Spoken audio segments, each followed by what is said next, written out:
there's one that we might be missing. Maybe he sits down with the Packers and the Packers have a conversation and they come to terms and they both agree to trade Aaron Rodgers. Not so much he's demanding a trade.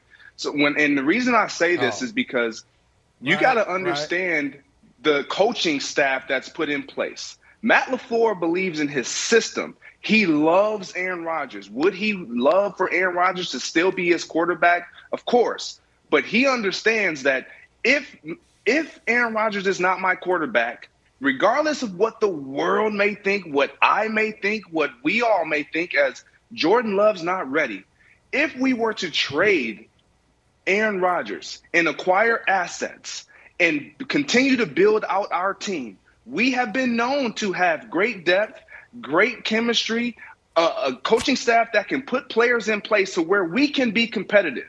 Is Jordan really that bad to where the Packers will not be a competitive team, where we won't be talking about them in the NFC North, where they won't win the NFC North all of a sudden? So for me, if he does not stay, it won't be because he's demanded a trade. It won't be because he's retired. I don't believe he's retiring. I believe he wants to still play. I do believe that there is a possibility, a strong possibility, that the Packers are willing to entertain options for Aaron Rodgers as far as getting him out of there and moving on. Pardon me, I apologize. Greg, I think you're right. I also want to make this clear. I hope Aaron Rodgers doesn't retire. The league's better and more interesting, for good or for bad, with Aaron Rodgers involved. With that said, if the Packers were to want to trade him, I think Aaron might have, Brew, a slightly overinflated idea of his place in the NFL marketplace right now. So let's just do a thought experiment, okay?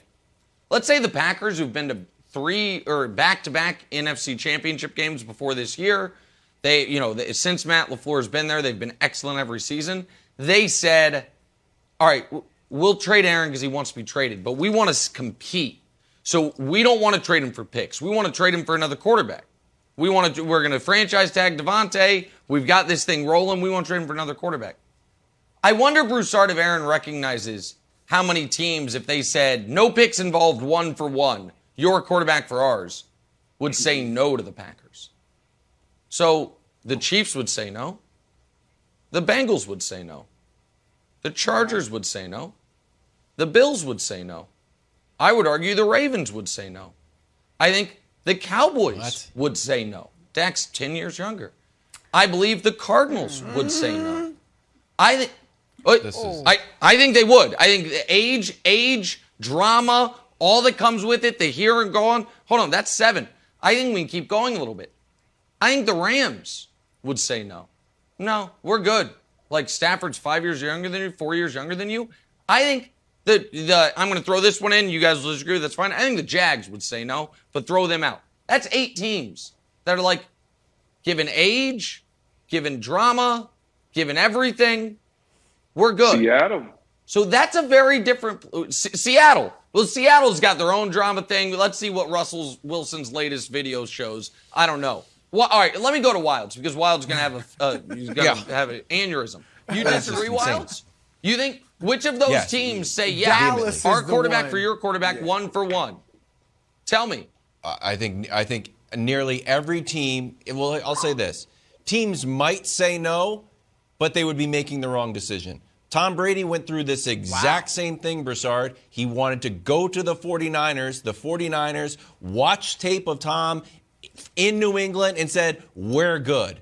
And next thing you know, Tom Brady is on the shop with a Super Bowl ring, undressing the 49ers for sticking with Jimmy G, who does win a lot of games, don't get me wrong, but Tom Brady is a little bit better. So I think that the natural landing spot for him, the best spot for him, because I think he needs to start fresh, is in Pittsburgh, Broussard. The Steelers have $41 million in cap space. I think he could do a package deal with Devontae, because I think he wants that sort of security blanket of having his favorite wide receiver. I know you might say, how are you going to do a package deal? Well, Tom Brady brought Gronk and AB to Tampa Bay. Not 1, 2 guys, because I need my guys plural with me.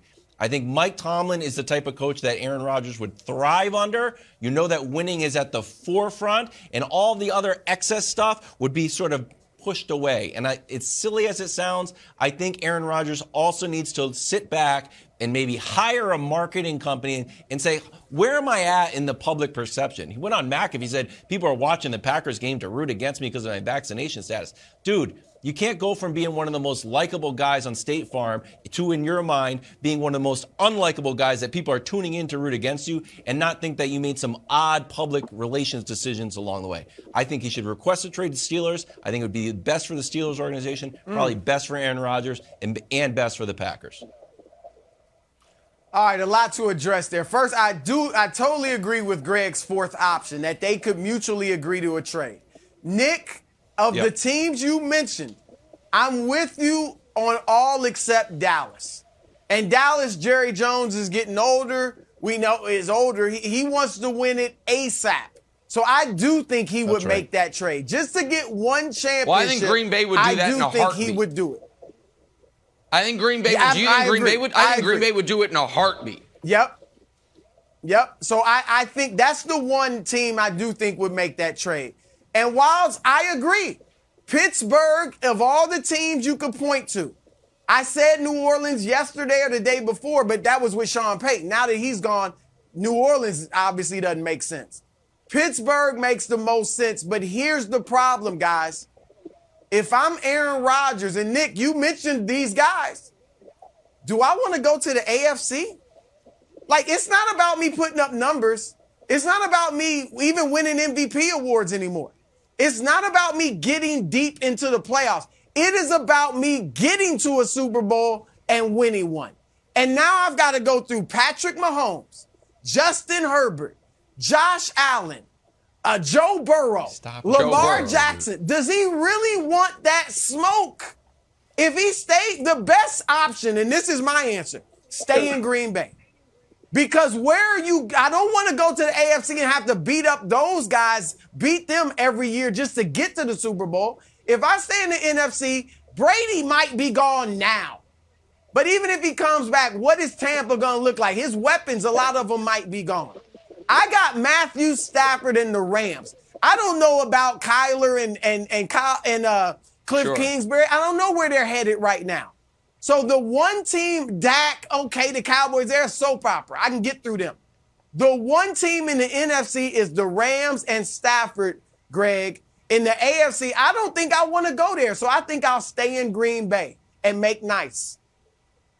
Okay, everybody's nodding their head on Dallas, but remember, if this happens, it would have to be mutually agreed upon. Will Aaron be willing to connect again or reconnect again with Mike McCarthy? Who knows? That didn't end well. Would they have to upgrade quarter or head coaches? I don't know the answer there. But the reason why I believe that the true and real option here is for them to sit down and mutually agree on a trade is because the fan base is getting burnt out on Aaron Rodgers. They are. And then you look at the organization. They're getting worn down. And you have to understand, this league is about wins. It's not about, oh, wow, are we going to be competitive? Every team in the National Football League, for the most part, truly believes that they have a chance the next year. And so they've been to the NFC Championship game the previous years. They just lost in the divisional round. It's like, well, we haven't won a Super Bowl since the past 10 years. So what are we really losing? Are we really going to be better? Yes, they would statistically, but when wins and losses, when they matter, they haven't been able to win. He hasn't provided what they ultimately want, Nick. That's right. And listen, since LaFleur's been there, it's 3 years. Each year, Rodgers' regular season performance has improved, and each year his playoff performances have gotten worse. The first year under LaFleur, I do not hold him accountable for them not to be. The Niners ran for 600 yards in that NFC Championship game. The Packers were drawing dead.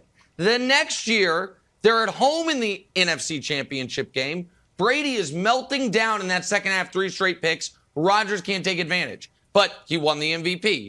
Mahomes should have won it. That was outrageous, but whatever.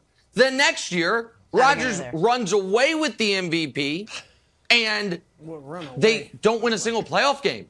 They score one offensive touchdown.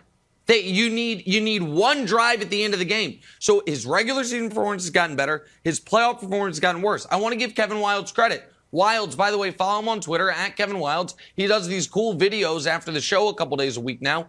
He did a Last Dance thing where he's like, hey, don't compare yourself to Michael Jordan because you need to deliver like Michael Jordan did. If the Last Dance year with the Bulls, they had lost to the Pacers in Game 7 because Jordan failed. Now, Jordan did go 9 of 25, kind of got carried by teammates there, but nobody remembers it. Nobody cares. Doesn't matter. If they had lost that game and not even made the championship, instead, they win that Game 7, and Jordan's final game with the Bulls, he scores 45 points, arguably the best game of his entire career. Like, that's a big difference. So listen, I think Aaron needs to have some time to recognize a lot of the reason we're talking about your future, and the future isn't next week against the Rams, is because you came up short again, and the whole league saw it. So I just don't know if the market's quite what it once was. Thanks for watching. Subscribe here to get the latest from the show. Also, be sure to check out more of the best clips from First Things First, or go watch a few segments from our other shows on FS1.